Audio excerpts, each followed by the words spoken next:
ইফতারি সামনে রেখে দোয়া কবুল হয়। বিশ্বাস হয়? কি সামনে রেখে? সামনে ইফতারি। বসে থাকে আমরা তৃষ্ণায় সারাটা দিন, ছাতি ফেটে যায়। আল্লাহ দেখে, দেখতে দেখতে আল্লাহর একটা সফট কর্নার তৈরি হয়। এটাই সুযোগ কাজে লাগানোর, ঠিক কিনা? মুমিন যোগ্য যে কোপ মারে, সময় মতো কাজ করে, ঠিক কিনা? আল্লাহ তখন ফেরেশতাদেরকে জিজ্ঞেস করে, এই ঘটনা কি? খায় না যে? খায় না কেন? আল্লাহ রোজা রাখছে।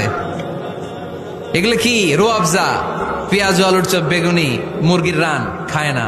খায় না কেন? ওরা যে ক্ষুধার্ত। আল্লাহ আপনার ভয়ে। তাই কি চায়? আল্লাহ আপনার কাছে ক্ষমা চায়। ক্ষমা চায়, আল্লাহ রহমতের দরিয়ায় জোশ খেলে যায়। আল্লাহ তখন বলে, আমারে দেখছে নাকি ওরা? ফেরেশতারা বলে, না দেখে নাই। আমার জান্নাত জাহান্নাম দেখেছে? না দেখে নাই। আমারে না দেখে, জান্নাত জাহান্নাম না দেখে আমার এত ভয়